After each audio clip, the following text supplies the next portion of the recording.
우리가 알고 있는 것 중에 알고 있는 물질 중에 가장 변하기 어려운 것이 있다면 무엇이라고 생각하십니까? 예전에 디스커버리 채널에서 이 다이아몬드가 생성되는 과정을 본 적이 있습니다. 성도님들도 알고 계시는 것처럼 이 다이아몬드를 이루고 있는 것은 탄소입니다. 우리가 알고 있는 연필심이나 샤프심 같은 흑연도 탄소입니다. 하지만 다이아몬드는 약 120km 지하에서 우리가 상상할 수 없는 엄청난 압력을 받게 되면 만들어지게 되는 겁니다. 그래서 보통 지각 변동이나 화산 폭발 같은 이 엄청난 압력으로 만들어지게 되는 거죠. 이렇게 만들어진 다이아몬드는 자연적인 물질로서 지구 최강의 강도를 자랑합니다. 이 다이아몬드의 모양을 바꾸는 것은 사실상 불가능합니다. 다이아몬드를 다듬고 변화시키기 위해서는 이 같은 다이아몬드만이 변화시킬 수가 있습니다. 그만큼 변하기 어려운 물질입니다. 그런데 사실 이 다이아몬드보다도 더 변하기 어려운 것이 있는 것 같습니다. 그것은 바로 우리 사람입니다. 이 사람은 참 지겹게도 안 변하는 것 같습니다. 어떤 분들은 외모야 약간의 돈만 있으면 충분히 변형이 가능하다 이렇게 말씀하시는 분들이 계시겠지만 글쎄요, 자기 생각이 뚜렷해지고 자기의 경험이 쌓이게 되면 사람은 좀처럼 변하지 않습니다. 나이가 들면 들수록 더 심해집니다. 그런데 우리는 성경에서 절대로 변할 것 같지 않은 한 사람이 완전히 변해버린 모습을 보게 됩니다. 예수님이 십자가에서 돌아가시고 부활하셨을 때 이스라엘은 로마의 지배를 받고 있었습니다.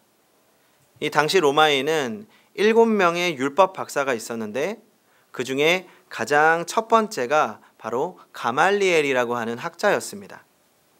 이 가말리엘이라고 하는 사람의 영향력은 그야말로 대단했습니다. 그런데 탈무드에 보면 이 가말리엘에게는 배우는 태도가 건방지고 스승과 논쟁하기를 좋아하는 이름을 밝히지 않은 제자가 있었다고 합니다. 그 제자는 굉장히 똑똑하고 지혜로워서 이 스승과 논쟁을 해서 이기기도 했습니다. 이 많은 사람들이 이 사람을 바울이라고 생각했습니다. 이것이 사실이라면 바울은 정말 대단한 지혜를 가진 사람입니다. 뿐만 아니라 그는 굉장히 건방지고 아나무인인 사람입니다. 제가 고등학교 시절에 이 같은 반에 공부를 정말 잘하는 친구가 한 명 있었습니다. 그리고 집도 꽤 잘 살았습니다. 항상 전교 3위 안에 드는 친구였는데 이 문제는 이 친구의 태도였습니다. 그 친구는 자신보다 조금만 공부를 못하거나 이 가진 것이 없는 친구들을 무시하고 경멸했습니다. 속으로 그럴 수야 있죠. 그런데 이 친구는 그 태도를 숨기지 않았습니다. 학생들, 친구들만 무시한 것이 아니라 선생님들도 무시했습니다. 사실 선생님들도 사람이다 보니까 학생들을 가르치다 보면 틀릴 때가 있습니다. 특별히 옛날 영어 선생님들 같은 경우에는 너무나 배운 지 오래되셨기 때문에 이 발음도 옛날 발음이라서 딱딱하고 이 문법도 가끔 틀린 문법을 가르쳐 주실 때가 있습니다. 그런데 그 친구는 만약에 선생님이 조금이라도 틀리게 하면 바로 손을 들고 눈을 가늘게 뜨면서 이렇게 말하는 겁니다. 선생님, 틀리셨는데요. 말투 자체가 약간 비꼬는 거죠. 정말 교만한 친구였습니다. 하나님이 살아계신지 그 친구 결국 재수하긴 했지만 아마도 사울은 그 친구보다 더 했으면 더 했지 못하지는 않았을 겁니다. 당시 로마 최고의 선생과 이 논쟁을 해서 이긴 학생이라면 정말 대단한 거죠. 그리고 선생님께 도전한다는 것 자체가 이 스스로에 대한 자신감뿐만 아니라 고집세고 오만하다는 이야기입니다. 그런데 오늘 이 바울이 말씀 속에서 뭐라고 말하고 있습니까? 우리 빌립보서 3장 8절과 9절 오늘의 본문을 다시 한번 같이 읽어보겠습니다. 시작. 모든 것을 해로 여김은 내 주 그리스도 예수를 아는 지식이 가장 고상하기 때문이라. 내가 그를 위하여 모든 것을 잃어버리고 배설물로 여김은 그리스도를 얻고 그 안에서 발견되려 함이니 내가 가진 의는 율법에서 난 것이 아니요 오직 그리스도를 믿음으로 말미암은 것이니 곧 믿음으로 하나님께로부터 난 의라. 아멘. 세상 최고로 오만하고 교만했던 바울이 자신을 죄인이라고 말하고 이제는 오히려 자신이 알고 누리고 있던 모든 것들을 배설물로 여긴다고 말씀하고 있습니다. 그렇다면 도대체 무엇이 그 교만하고 오만하고 고집센 바울을 이렇게 바꾸었을까요? 바로 예수 그리스도입니다. 바울이 변한 것이 아니라 예수 그리스도가 바울을 변화시키신 것입니다. 성도 여러분, 우리가 진실로 주님을 만났다면 그대로일 수 없습니다. 우리가 진실로 주님을 만났다면 교만할 수 없습니다. 혹시 아직 우리 마음에 교만함이 남아있다면 주님의 십자가를 생각하시기 바랍니다. 우리가 주님의 십자가 앞에 무엇을 자랑할 수 있겠습니까? 우리가 주님 앞에 겸손함으로 나아갈 때 우리의 삶이 조금씩 변화되기 시작합니다. 예수님을 믿는 사람은 반드시 변합니다. 절대 변할 것 같지 않은 인간도 변화시킵니다. 그렇다면 예수님을 믿는 사람들이 가장 먼저 변하는 것이 무엇일까요? 저는 가장 먼저인지는 모르겠지만 반드시 변하는 것이 있다면 눈이라고 생각합니다. 이 성도님들 보실 때는 제 눈이 어떻습니까? 영롱하고 맑고 선하지 않습니까? 한 분 쯤은 아멘 해주실 줄 알았는데 딱 한 분 하셨으면 한 분 하셨습니다. 한 분. 끝나고 제가 맛있는 거. 제가 예수님을 인격적으로 만나면서 가장 변화된 부분 중에 하나가 있다면 이 눈인 것 같습니다. 제가 지금 눈이 이렇게 아름답고 예쁘지만 제가 중고등학교 다닐 때만 해도 그렇지 않습니다. 제 중고등학교 사진을 보시면 아마 깜짝 놀라실 겁니다. 가끔 자녀분들을 걱정하시면서 상담하시는데 저는 늘 걱정하지 말라고 말씀드리는 이유가 제가 그들의 상태보다 훨씬 더 좋지 않았기 때문입니다. 반드시 변할 거라고 믿습니다. 제가 중고등학교 시절에 친구들에게 들어본 가장 상처라기보다 충격적이었고 잊어버릴 수 없는 말이 있었는데 예전에 들어보신 분들 계실 겁니다. 뭐였냐면 넌 살인할 놈이야. 네 눈을 보면 사람을 죽일 것 같아 라는 말이었습니다. 이 당시에는 굉장한 충격이었습니다. 그런데 제가 예수님을 만나고 은혜를 경험하면서 제 눈이 좀 변하기 시작했나 봅니다. 한 8년 전쯤에 중학교 친구들을 만날 기회가 있어서 이제 만났는데 참 오랜만에 만난 친구 한 명이 저를 보더니 이렇게 이야기하는 거죠. 야, 너 종교 믿냐? 네 얼굴이 선해졌어. 그래서 제가 웃으면서 나 지금 전도사 하고 있어 하고서 악수를 나눴던 적이 있습니다. 제가 그때 느낀 것이 있다면 예수님을 만나고 은혜를 경험하면 이 나도 모르는 사이에 외모도 변하는구나 라는 겁니다. 그런데 우리의 눈이 변하는 것이 이 다른 이유가 있는 게 아닙니다. 눈을 마음의 창문이라고 하죠. 우리가 눈을 통해서 그 사람을 파악할 수 있습니다. 마음이 편안할 때는 눈도 편안하지만 이 마음이 괴롭고 힘들면 그것도 눈으로 나타납니다. 그리스도인의 눈이 편안하고 또 따뜻한 이유는 바로 예수님께서 우리 안에 계시기 때문입니다. 성도님들 오늘 집으로 돌아가신다면 꼭 한번 거울을 보시기 바랍니다. 내 눈이 평안한지, 내 눈에 예수님이 계신지 만약 보이지 않는다면 조금 더 기도하시기 바랍니다. 저도 기도 중입니다. 우리 안에 계신 예수님은 우리를 점점 더 변화시켜 가십니다. 신약성경 27권 중에서 바울이 쓴 책이 모두 몇 권인 줄 아십니까? 총 13권입니다. 바울은 이 책에서 내가 누구인지 말씀을 시작하면서 꼭 자신을 소개하는 용어로 예수 그리스도의 종이라는 단어를 사용합니다. 그러니까 우리가 아는 것처럼 이 종이라는 말은 그렇게 유쾌한 단어는 아니죠. 이 종은 노예입니다. 자유도 없고 남의 심부름이나 해야 하고 명령을 받으면서 살아갑니다. 이 교만했던 바울은 종이라는 단어를 사용하면서 나는 예수님의 심부름이나 하고 명령을 받는 작은 존재라고 하는 겸손의 뜻을 가지고 있습니다. 그런데 바울은 이 종이라는 단어를 말할 때 또 다른 의미를 가지고 있습니다. 이 당시 로마는 이 철저한 신분 사회였습니다. 일단 우선적으로 필요한 것이 로마 시민권이었습니다. 로마에 살면 로마 시민권을 가진 사람, 가지지 않은 사람으로 구분이 됩니다. 일단 시민권을 얻으면 기사 계급으로 인정을 받고 그 외에도 철저하게 계급으로 잘 나누어져 있습니다.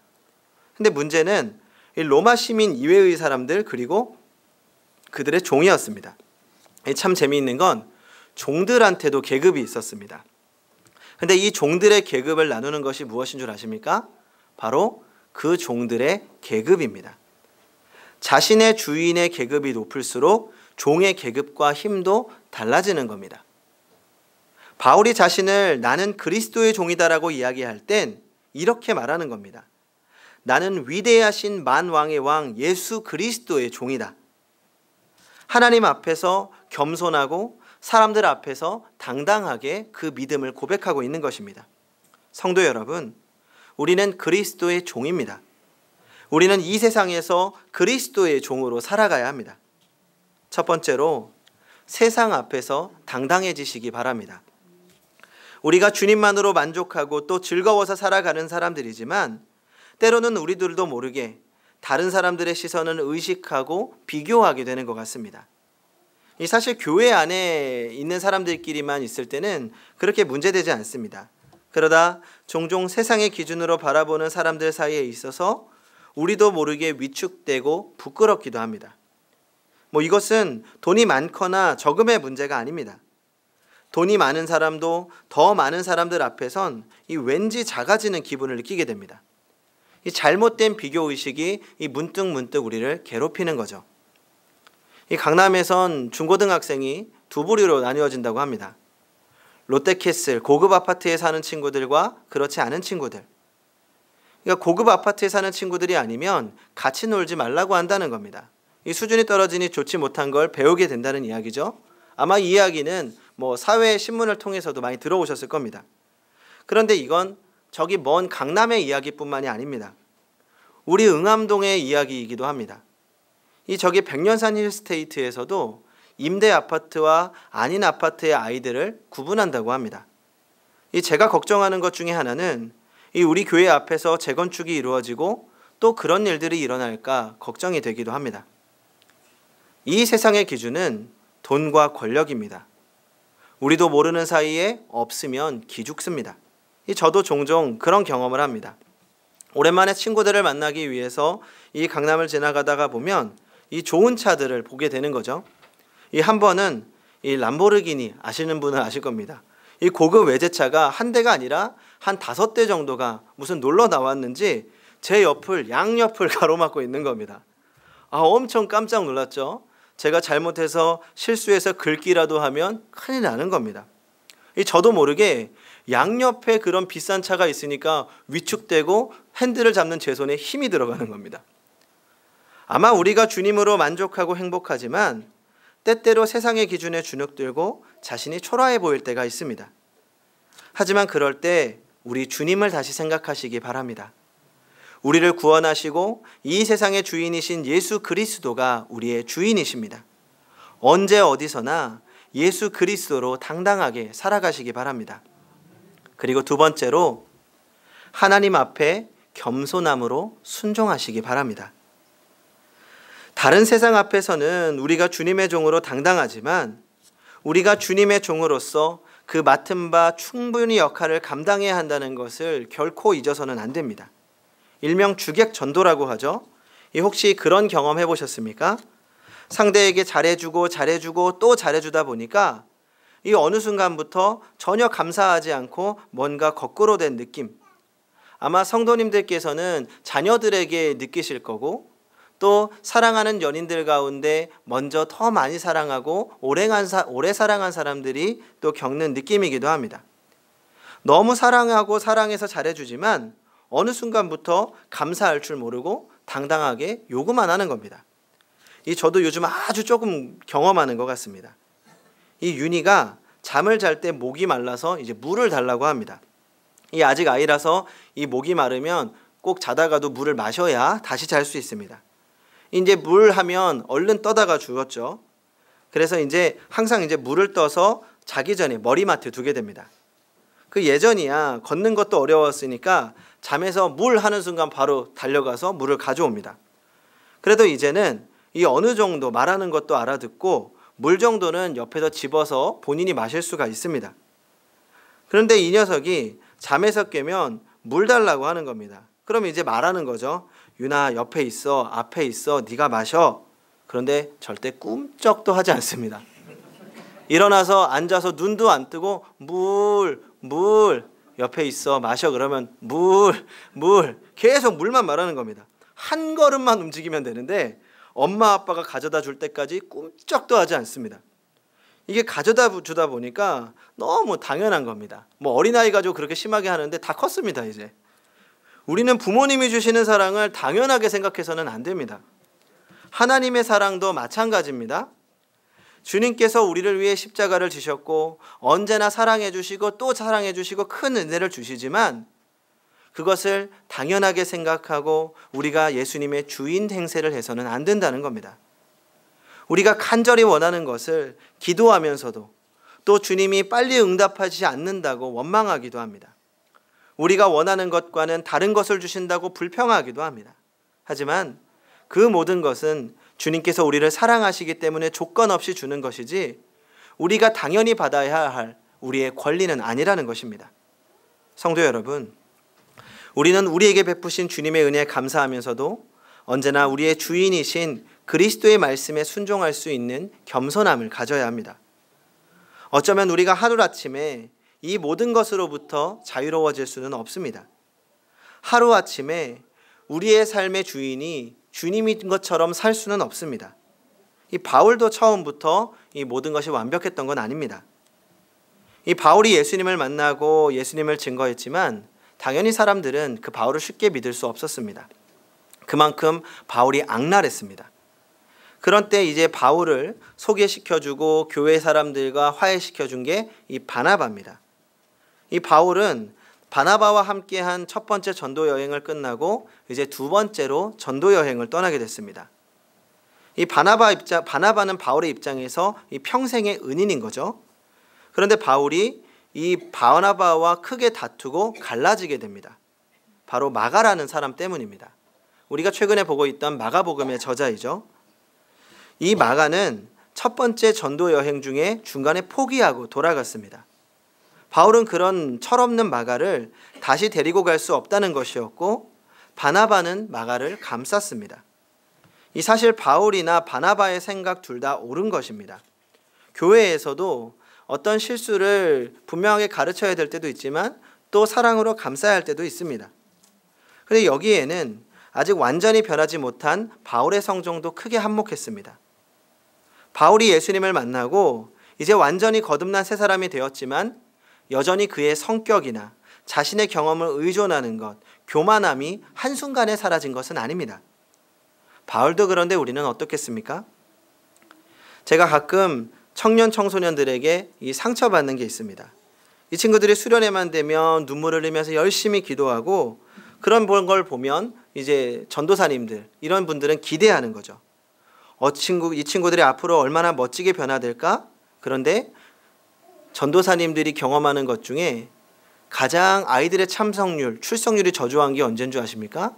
수련회가 끝난 그 주는 참석률이 반타작이 납니다. 예배부터 빠집니다. 삶도 변하지 않습니다. 그렇게 기도하던 친구들이 사실 삶 속에서는 변하는 것이 아무것도 없는 겁니다. 남의 이야기가 아니죠. 우리도 주일에 은혜 받고 때로는 눈물도 흘리고 다음날 세상 속에서 전혀 변하지 않습니다. 이 어쩔 수 없는 우리의 약한 부분이기도 합니다. 우리는 연약하기 때문에 금방 잊어버립니다. 하지만 그렇다고 나는 어쩔 수 없다고 스스로 합리화하고 거기에 머물러서는 안 됩니다. 조금씩 변해야 됩니다.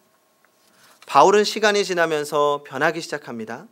처음에는 고집을 부렸던 것도 이해하고 다른 사람들을 더 사랑하기 시작합니다. 디모데후서는 바울이 임종을 앞에 두고 쓴 편지인데 그 편지를 보면 마가에 대해서 마가는 나에게 유익한 사람이라고 말하면서 따뜻함을 표현하고 있습니다. 바울이 그 사이에 변한 겁니다. 바울이 변할 수 있었던 것은 그의 평생 동안 예수님과 관계하고 말씀 안에 머물면서 조금 더 주님을 닮았기 때문입니다. 사람이 한순간에 변할 수는 없습니다. 계속해서 노력해야 됩니다. 그리고 주님께서도 우리를 아름답게 만들기 위해 연단하고 계십니다. 그래서 늘 주님과 깊은 관계를 가져야 합니다. 지난 우리 교육부 연합수련회도 하나님이 주신 큰 은혜가 있었습니다. 이 청년들 가운데는 하나님의 살아계심을 처음으로 경험했다고 고백하는 친구들도 있었습니다. 제가 그 이야기를 들으면서 들었던 감정은, 야, 드디어 우리 청년들이 변하겠구나. 이제 우리가 좀 더 진짜 교회 청년부 같겠다라는 기대감이 있었습니다. 그러면서도 조금 전에 이야기했던 두려움이 있었습니다. 이 친구들이 쉽게 또 은혜를 잃어버리면 어떻게 하지? 그래서 제가 급하게 청년들을 모아서 이야기를 나눴습니다. 얘들아, 우리가 이 받은 은혜를 그대로 잃어버리면 안 된다. 지켜나가자. 이제는 받은 은혜를 지키면서 조금 더 변해보자. 그래서 시작한 것이 이 얼마 전부터 주보에 광고하기 시작한 이 청년들과의 목적이 이끄는 삶 모임입니다. 이제 한 절반 정도 지났습니다. 그런데 20일 정도의 시간이 지났지만 이 짧은 시간에 이 친구들이 말씀을 묵상하고 고민하면서 또 변하려고 하는 그 노력하는 모습을 보이고 있습니다. 물론 얼마나 변했는지 그것은 저는 잘 모르겠습니다. 하지만 하나님 안에서 이 말씀을 묵상하면서 노력하고 있는 모습을 보면서 하나님께서 반드시 이 친구들을 변화시켜 갈 것이라는 분명한 믿음은 있습니다. 왜냐하면 사람은 말씀 가운데 있으면, 주님을 붙잡고 있으면 반드시 변하기 때문입니다. 청년들만의 이야기가 아닙니다. 우리는 하나님의 은혜 안에 있을 때에만, 말씀 안에 있을 때에만, 주님과 깊은 관계 속에 있을 때에만 변할 수 있습니다. 우리의 의지로 이루어지는 것도 아닙니다. 한순간에 이루어지는 것도 아닙니다. 매일매일 매 순간의 교제가 없다면 너무나 부끄럽지만 지금 이 모습 그대로 마지막 날 주님을 만날 수도 있습니다. 그렇다면 얼마나 부끄러운 일입니까?